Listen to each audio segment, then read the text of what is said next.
У эфіры першы нацыянальны канал беларускае радыё, праграма «Актуальны мікрафон», у студыі Алена Давідовіч і я, Дмітрый Рубашны. З якімі пытаннямі часцей за ўсё звяртаюцца да натарыуса? Што зроблена, каб натарыяльная дапамога была максімальна даступнай, а таксама пагаворым пра афармленне дагавораў куплі-продажу аўтамабіляў у натарыуса. У нашай студыі старшыня беларускай натарыяльнай палаты Наталья Барысенко. Як звычайна, запрашаем слухачоў далучацца да нашай праграмы. Калі ласка, тэлефануйце па нашым прамым нумары у студыю 317 97 21. Гэта мінскі нумар. Нагадаю, код Мінска 017 317 97 21. Можете задаваць свае смс-пытанні па нумару 1062. І таксама зазірніце ў наш YouTube-канал, там ідзе стрым нашай праграмы. Можна пакінуць свой каментарый і задаць пытанне. Долучайцеся, мы чакаем. Здравствуйте, Наталья. Добрый день. Давайте начнем с горячей темы, важной, она касается очень многих. Недавно вышел указ президента, и таким образом с января следующего года изменится правило продажи автомобилей на вторичном рынке. Теперь регистрировать договор купли-продажи автомобиля можно будет у нотариуса. Или нужно будет. Расскажите, как это будет происходить. Да, действительно, 18 июля главой государства подписан указ, который в новой редакции излагает 504 указ президента о некоторых мерах по упорядочению сделок по отчуждению транспортных средств. Самые основные новеллы, которые внесены будут, вступят в силу, действительно, как вы правильно сказали, с января 2023 года, направлены на защиту добросовестных участников гражданско-правовых сделок, то есть сделок с транспортными средствами. На чем бы я хотела остановиться, выделив самое важное, это то, что исключена возможность будет с 23 января 2023 года, исключена будет возможность заключать сделки с транспортными средствами через счета справки, к которым традиционно привыкло население. Не всегда они были, так сказать, можно так сказать, правильными, юридически верными документами, вызывали проблемы, и поэтому, на мой взгляд, было верное решение, было принято исключить их из гражданского оборота. Теперь нужно будет заключать сделки только в письменной форме, это предусмотрено действительно требованиями указа. Также ограничена возможность рассчитываться наличными денежными средствами по сделкам между юридическими лицами, индивидуальными предпринимателями и физическими лицами. Я бы хотела сделать акцент на том, что для физических лиц сохранилась возможность выбора. Можно как в наличной форме, так и в безналичной форме рассчитаться. И вот тот важный момент, о котором вы сказали, и важный для нотариата момент, установлена альтернативная возможность обращения для государственной регистрации либо в подразделение ГАИ, либо к нотариусу. То есть нотариальная форма сделки заменяет государственную регистрацию. А какой путь будет короче? Короче, вы знаете, сейчас еще идет подготовка, приняты соответствующие меры будут по реализации указа. И я думаю, что в рамках разработки постановления правительства, которым будет установлен порядок снятия с учета и постановки на учет транспортных средств, вот тогда мы поймем ответ на ваш вопрос, поскольку экстерриториальный принцип обращения к нотариусу для такого рода сделок, на мой взгляд, привлечет заинтересованных лиц именно к нотариусу, потому что без привязки к подразделению ГАИ, где стоит на учете автотранспортное средство, можно будет работать. Но, тем не менее, могу сказать, что нотариус будет в этом случае одним звеном. И, что еще важно упомянуть мне как юристу, нотариальная форма – это тот момент, заключение удостоверения нотариального договора, это тот момент, с которым законодатель связывает переход права собственности на транспортное средство, что очень важно и как раз сокращает путь для конечной цели как продавца, так и покупателя.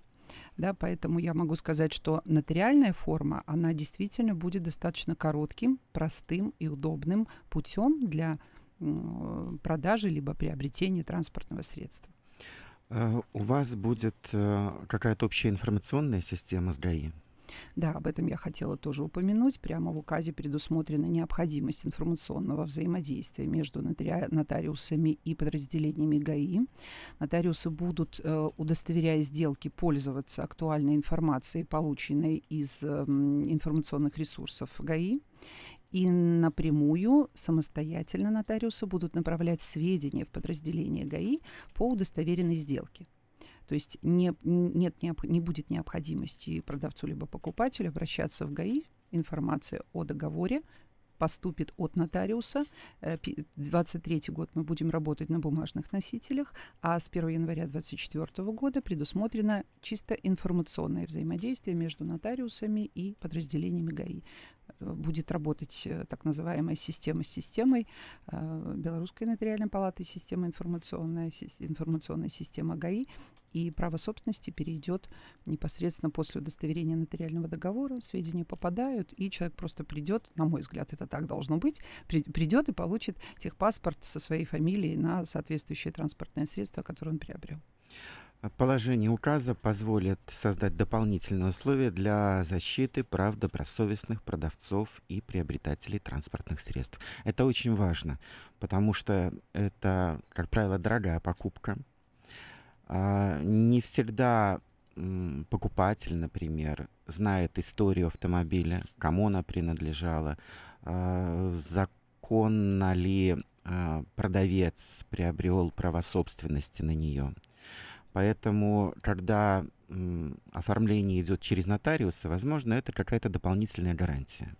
Это, безусловно, дополнительная гарантия, потому что нотариусы в своей процедуре нотариальной составления нотариального акта проверяют, начиная от того, что устанавливают личности сторон, да, проверяют действительность документов, устанавливающих личность, выявляют действительную волю, то есть мы реально определяем намерение на продажу, стоимость указываем прямо в договоре. Соответственно, нотариус будет обладать такой предметной компетенцией, как проверку этого транспортного средства на наличие информации о нем в реестре залогов движимого имущества. Есть такой реестр, в котором указываются все транспортные средства, должны быть указаны, которые обременены залогом. И, соответственно, информация об этом обременении будет у покупателя. Он будет знать, что он приобретает. Ну и, конечно же, если мы говорим о транспортных средствах, находящихся в розыске, например, нотариус, направив соответствующую информацию в подразделение ГАИ, уже будет видеть, какие есть обременения, какие есть, может быть, изъяны в этом транспортном средстве, о которых должен знать покупатель, определяя цену, которую он платит за это транспортное средство. Вот давайте приведем такой пример, опять же, из новостей. Недавно произошел этот случай.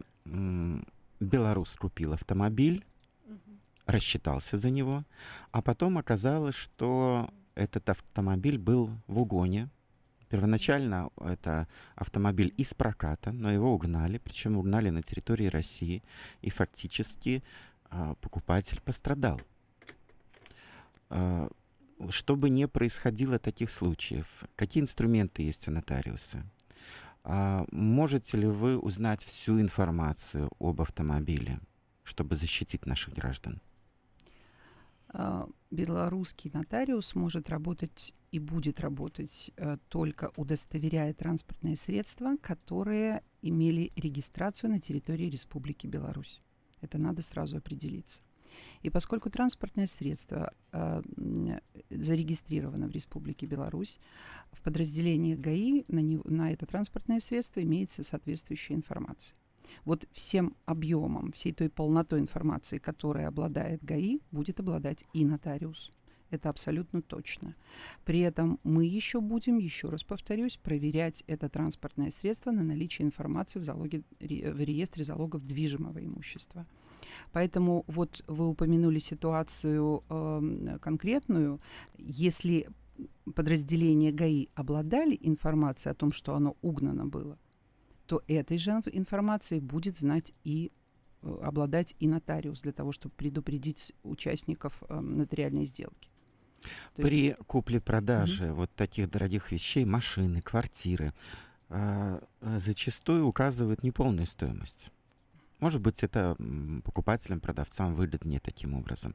Но если вдруг потом окажется, что ГАИ не обладало всей информацией, Мгм. окажется через какое-то время, что автомобиль все-таки был в розыске, и его необходимо будет вернуть, то играет ли роль та сумма, которая была указана в договоре?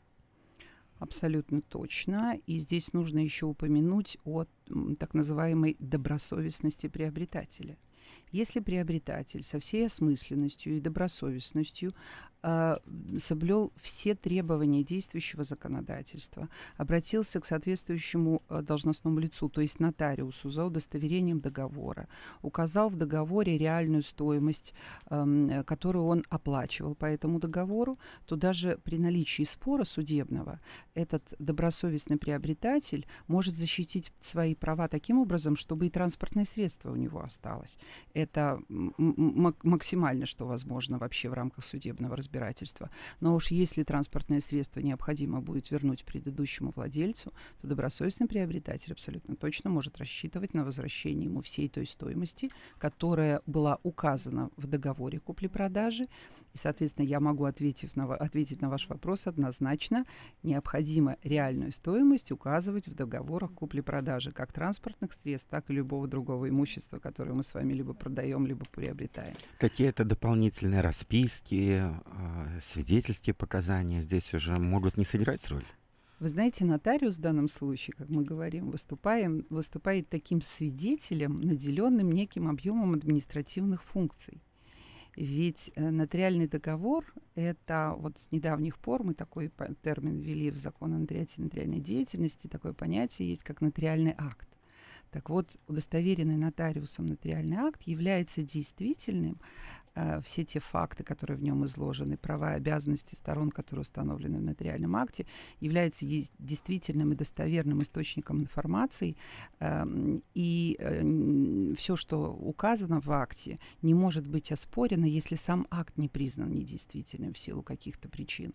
Поэтому никаких свидетелей дополнительно в этой ситуации я бы, наверное, и не сказала, что они необходимы, поскольку нотариус со всем своим функционалом проверяет, устанавливает, выявляет, предупреждает, разъясняет правовые последствия, и тем самым, даже если эта сделка будет когда-то предметом рассмотрения судебного, то нотариус, выступив в суде как профессиональный некий свидетель, будет отстаивать права добросовестных участников этой сделки. То есть фактически нотариальный акт имеет очень высокий юридический статус. Да, он имеет особую доказательственную силу, я бы так сказала, поскольку это прямо с января 2021 года предусмотрено законом о нотариате и нотариальной деятельности. Ну, понимаете, что нотариусы тоже живые люди. Есть грамотные специалисты, которые, у них есть своя специализация. Но иногда приходится расширять свой профиль, выезжать где-то и в районы, и в сельскую местность. Да, мы еще поговорим об этом более подробнее. Это очень важное, хорошее направление работы нотариата. Но, тем не менее, нотариус может столкнуться с вопросом, который мало ему знаком. Может он допустить ошибку? Может нотариальный акт, скажем так, содержать какую-то недостоверную информацию, и его можно потом будет отменить? Да, вы правы, нотариусы живые люди, и не ошибается тот, кто не работает, хотя это, в общем, не о нотариусе поговорка. Потому что, понимая, какие правовые последствия ошибки нотариуса, и они и для нотариуса, ведь эта ошибка тоже и носит очень серьезный характер, в том числе имущественные проблемы может вызвать, потому что с момента реформы нотариата все нотариусы республики несут имущественную ответственность за качество совершаемых нотариальных действий. То есть отвечает Всем своим имуществом нотариус за качество собственным совершенного имуществом, действия. например, своей квартиры отвечает за числе. свою работу. В том числе. И именно Были случаи, когда вот нотариус приходилось ему расплачиваться своим имуществом? В Белоруссии не было случаев, но вот наши соседи Российской Федерации такими случаями уже могут поделиться. Надеемся, что их не будет, да? Очень практике. надеюсь, да. Но я хотела бы сказать, что для того, чтобы обезопасить вот заинтересованных лиц, участников того или иного нотариального действия от ошибок нотариусов, установлено законодательно такой правовой институт, как страхование профессиональной ответственности нотариуса. Каждый нотариус в Республике Беларусь застрахован, его имущественная ответственность за ущерб, который он может причинить своими действиями непрофессиональными заинтересованному лицу, застрахована. Мало этого, застрахована еще и дополнительное, у нас такой договор страхования заключает Белорусская нотариальная палата, и в соответствии с этим договором, если страховки нотариуса недостаточно для погашения ущерба, то, соответственно, и страховка Белорусской нотариальной палаты может погасить ущерб. Поэтому максимально нормативно продуманные так институты сейчас, функционал работы нотариуса, организация работы нотариуса, чтобы ни в коей мере не создать проблему заинтересованным лицам, обращающимся к нотариусу, включая имущественную ответственность. Мы сейчас сделаем небольшой перерыв, напомним слушателям, как позвонить, как задать вам вопросы, ну а потом вернемся через несколько минут и продолжим разговор. У нас еще много важных, интересных тем. Слушатели уже присоединяются. Напомню тем, кто еще желает. 317-97-21, минский номер, код Минска 017. Студия прямого эфира с телефоном 317-97-21. YouTube-канал. Пожалуйста, смотрите, там вы можете оставить свой комментарий, задать вопрос. Ну и смс-вопросы традиционно по номеру 1062.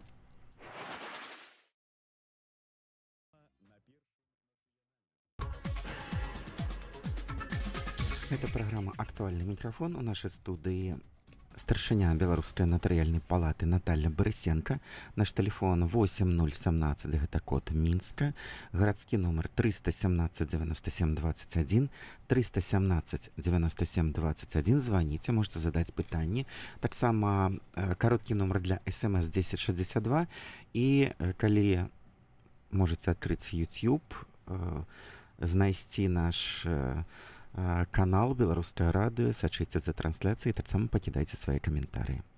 Ну, я думаю, мы дальше, видимо, будем говорить о том, какая, в общем-то, работа на плечах нотариата. И у нас есть такие вопросы еще. Вот какие еще сделки удостоверяет нотариус? Вот более подробно хотят воспользоваться тем, что вы у нас в эфире, что вы рассказали, с каким вопросом можно обращаться к нотариусу. У нотариуса очень широкая компетенция от удостоверения максимально возможного количества договоров, как при этом для которых предусмотрена обязательная нотариальная форма, так и для тех договоров, которые соглашением сторон определяются с обязательной нотариальной формой для себя. Также удостоверяем различного рода доверенности, согласия, завещания в нотариальной практике, очень частый документ.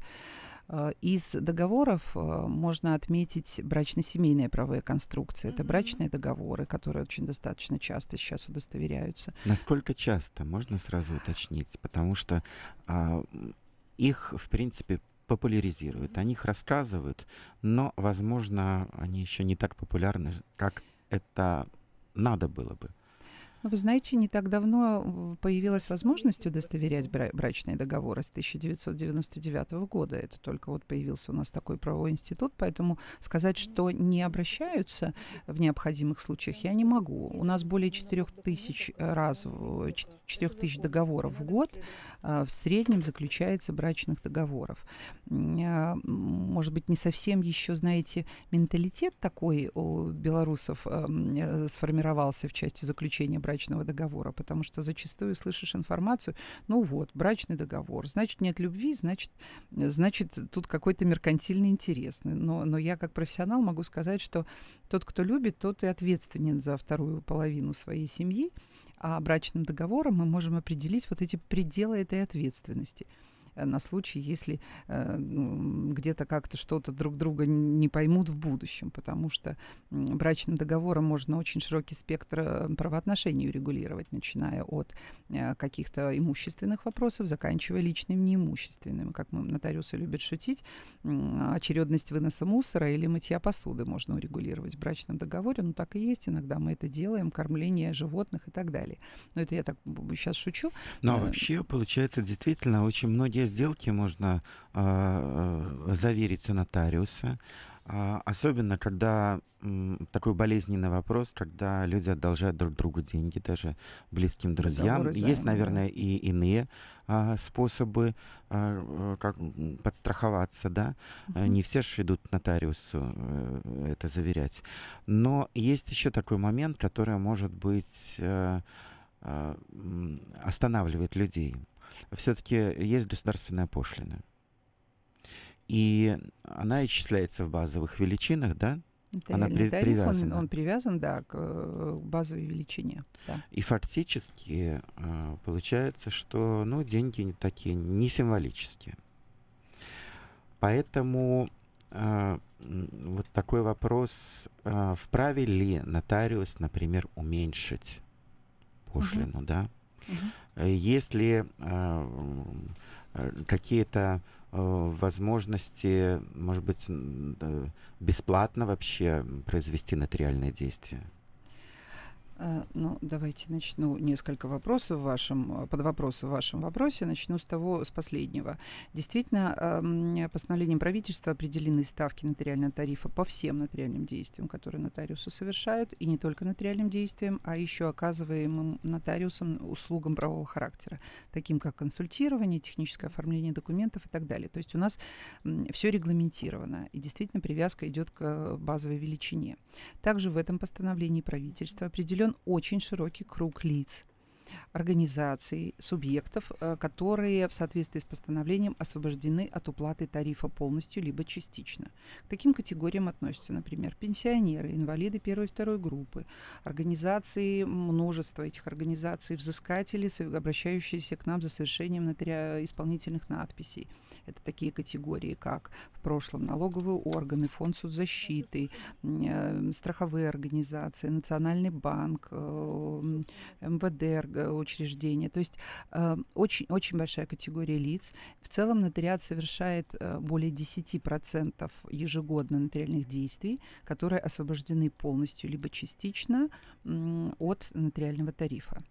Еще очень важно сказать, что кроме вот этого постановления и тех субъектов, которые там указаны, предусмотрено, что нотариальные палаты, как белорусская республиканская, так и территориальные палаты, вправе освободить иных лиц от уплаты нотариального тарифа при обращении этих людей к нам с такой просьбой.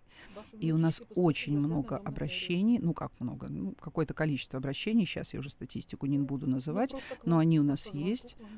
И я могу сказать, что мы практически каждое из этих обращений удовлетворяем в той или иной степени и освобождаем обратившихся лиц от уплаты нотариального тарифа. Можно уточнить, в принципе, по любому вопросу, да, независимо какое-то нотариальное действие, можно обратиться и... Верно. Любое, независимо от того, какое нотариальное действие, можно обратиться к нам. Единственное, что когда мы рассматриваем такого рода обращения, мы стараемся объективно разобраться. Ну, например, если удостоверяется договор купли-продажи, не знаю, особняка, стоимостью там миллионы и миллионы, то тут можно засомневаться в том, что эти стороны нуждаются в нашей помощи. А если это речь идет о оформлении наследственных прав, например, после ушедшего родственника, и мы наследников очень часто освобождаем, переживших супругов очень часто освобождаем, когда они оформляют наследство на, например, квартиры, в которых они проживали совместно. То есть Поэтому такая еще есть практика жизненная есть. ситуация, когда человек вынужден обращаться Да, к нотариусу, верно. да, он и так, может быть, жизнь с него много взяла, и он пострадавшая сторона, но он, получается, еще должен платить. Поэтому нужно входить в ситуацию. Кроме правы, того, вы мы сказали, входим, что да. нотариусы проводят консультирование. Мгм. Очень важно отметить, что такие консультации бывают бесплатными. Есть у нас на эту тему вопрос. Ближайшие дни бесплатных консультаций. И благодарят уже люди за то, что когда-то приходилось обращаться и на такую бесплатную консультацию. Вы знаете, действительно такая форма правового просвещения нами используется очень широко. Надо сказать, что вот в период этой острой ковидной 2020 года мы стали использовать не только форматы консультирования не только в помещениях нотариальных контор, а используем всяческие возможные телефонные форматы через мессенджеры, скайпы, вайберы, и другие варианты взаимодействия для того, чтобы минимизировать контакты в этот вот пандемический период. Была возможность у нас обращаться к нам. Каждый год мы проводим 6 республиканских акций, которые приурочены к памятным датам. Ну и в каждом в регионе, в каждой области проводятся еще областные акции такого уровня. Вот я могу сказать по этому году, вот полгода прошло, а мы уже 34 акции провели по бесплатному консультированию граждан.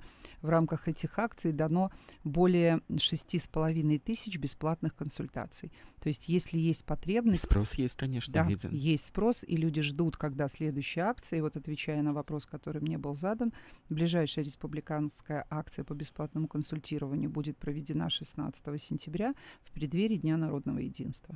Я думаю, многие помнят, что были когда-то у нас частные нотариусы и государственные нотариусы. А еще, я думаю, многие помнят огромные очереди, когда нужно было, может быть, меньше нотариусов было, ну, может быть, система не настолько была отработана, не было взаимодействия вот этого информационного, не было одного окна, и таким образом люди за много часов даже до начала работы нотариальной конторы занимали очередь. Сейчас вот у нас прямо из окна видна нотариальная контора.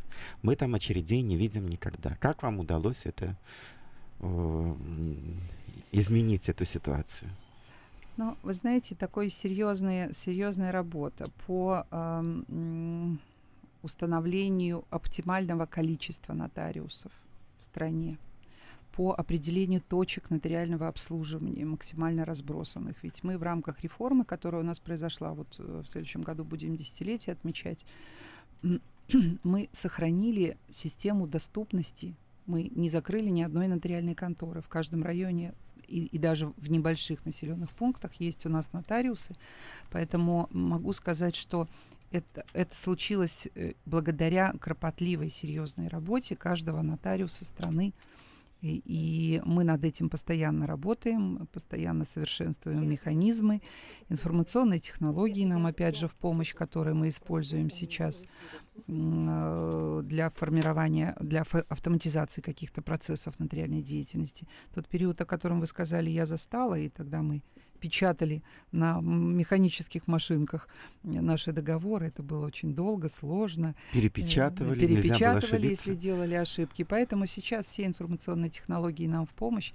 Поэтому мы стараемся максимально быть удобными и эффективными в рамках организации нотариальной деятельности. Ну и кроме того, нотариусы мобильные. Они не только ждут, пока к ним придут, запишутся на прием, но и сами выезжают. И в частности, надо отметить такую очень важную социальную функцию, как нотариальное обслуживание населения в агрогородках. Да, вы правы. С начала 2021 года была исключена компетенция должностных лиц сельисполкомов по удостоверению завещаний, доверенностей и согласий. И поэтому мы еще активнее стали работать с сельским населением. Нужно обязательно отметить, что и до 2021 года мы выезжали, за каждой нотариальной конторой были закреплены определенные населенные пункты, и тогда мы выезжали при наличии не менее 5 заявок.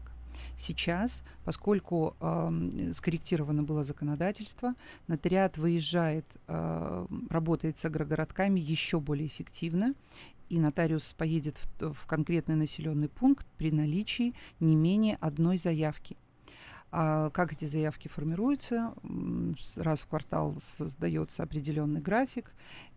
Эти графики доводятся до сведения населения соответствующих населенных пунктов через средства массовой информации, через сайт Белорусской нотариальной палаты. Информация распространяется в сельисполкомах. Можно записаться по телефону, лично придя к нотариусу, либо должностному лицу сельисполкома. И вот та статистика, которую мы постоянно анализируем в связи с изменением законодательства, с тем, чтобы остаться вот на таком высоком уровне или улучшить этот высокий уровень оказания нотариальных услуг сельскому населению, говорит нам о том, что мы на правильном пути. Ну, чтобы это было понятно, вот человеку, например, из агрогородка, из деревни нужно, чтобы попасть к нотариусу, ну, возможно, доехать в райцентр, да? Не нужно Если ему самостоятельно, ехать в райцентр. если нужно самостоятельно. Нужно ехать, да. Райцентр иногда может быть достаточно далеко Да, расположен. да. С другой 60, стороны, 70 чтобы километров. нотариус доехал, это его нужно отправить в командировку. Нужно обеспечить транспортом. Нужно, ну, я не знаю, ему оторваться от другой работы. И фактически ведь он может ехать ради одного человека. Да, так и есть. Так и есть, но мы, Но это тоже затраты, да? Кто-то их компенсирует. нотариусы, эти затраты компенсирует Белорусская нотариальная палата.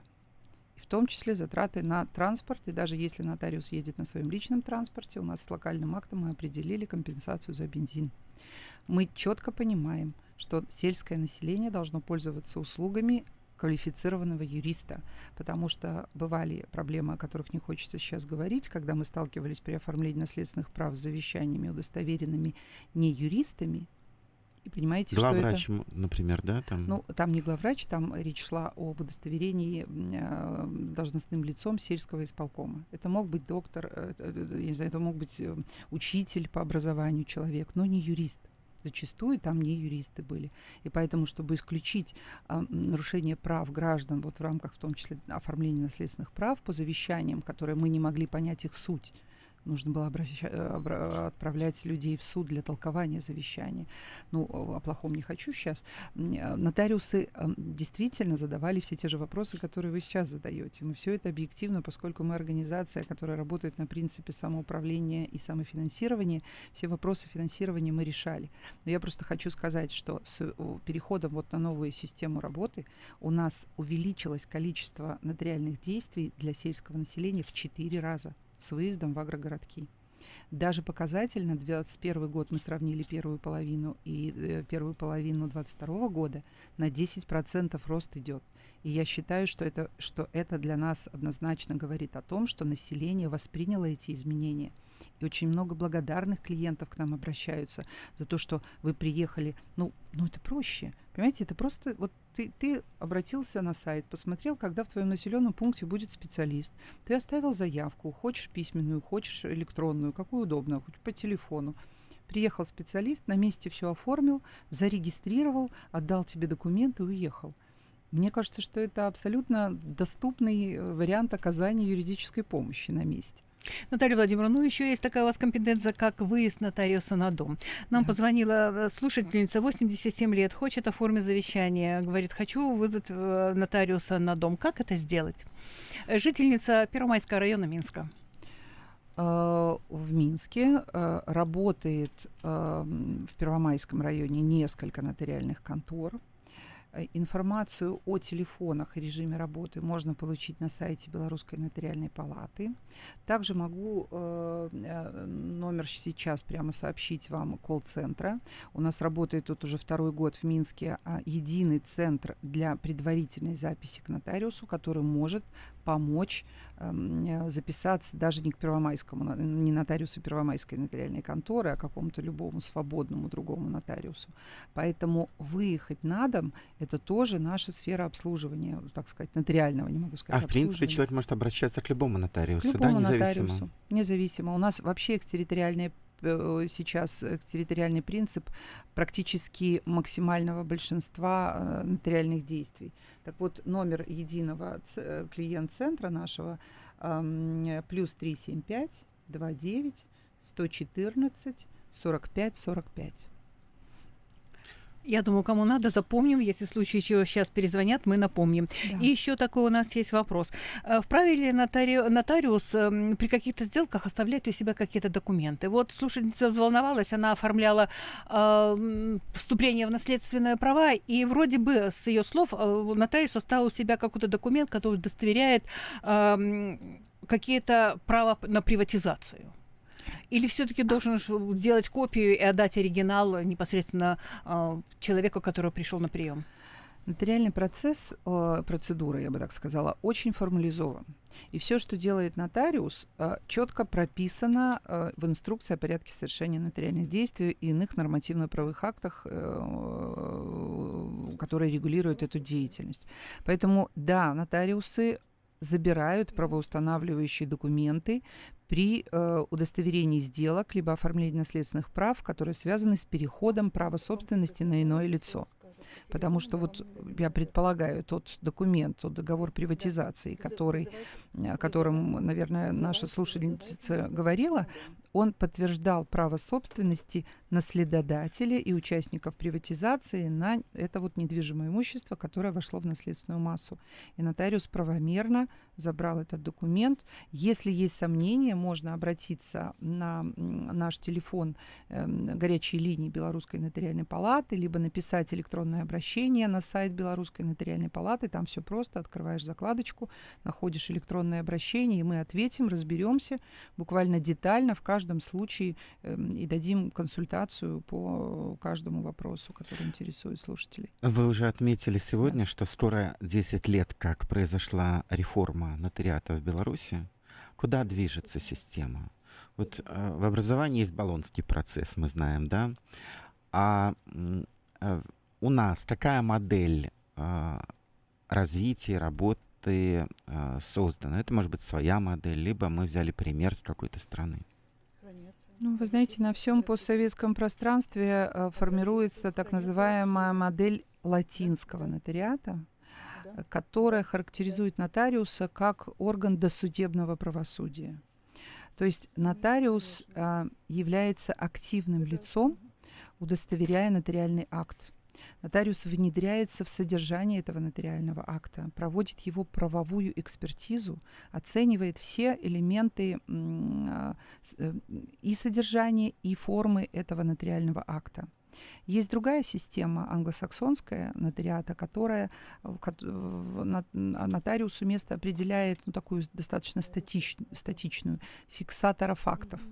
Пришел человек, поставил подпись на каком-то документе, нотариус установил его личность, зафиксировал подписи, к содержанию этого документа нотариус вообще никакого отношения не имеет и, соответственно, ответственности за качество документа не несет. Вот почему в одних странах можно в завещании, например, указать все, что угодно, а у нас нотариус может поправить. Нотариус, вообще-то, честно говоря, не должен нотариус в завещании поправлять виды имущества, которыми хочет распорядиться наследодатель. Нотариус может поправить, может быть, так, чтобы облечь в правильную форму, чтобы потом не было каких-то разночтений при анализе содержания. Вот в чем функция нотариуса. Функция нотариуса при удостоверении завещания разъяснить содержание некоторых статей, скажем, наследников на обязательную долю, рассказать об их правах, скажем, рассказать о возможности отменить, изменить завещание. Но если мы говорим о завещании, то здесь у нас такая форма предусмотрена, как закрытое завещание. Если человек сомневается в том, что нотариус там что-то ему может как-то навязать, какие-то свои правила составления завещания, то можно вообще на чистом листе бумаги написать завещание, соответствующая процедура удостоверения его есть, запечатать его в конверт, принести к нотариусу, и нотариус его будет хранить и им руководствоваться при оформлении наследственных прав в случае ухода из жизни. Кстати, Белорусская нотариальная палата стала базовой организацией СНГ в нотариальной деятельности, то есть с вашей организации, с работы наших нотариусов берут пример. Верно, не так давно состоялось решение, если я не ошибаюсь, 13 мая 2022 года состоялось решение Совета министров иностранных дел СНГ о том, чтобы придать статус базовой организации в сфере нотариальной деятельности Белорусской нотариальной палате.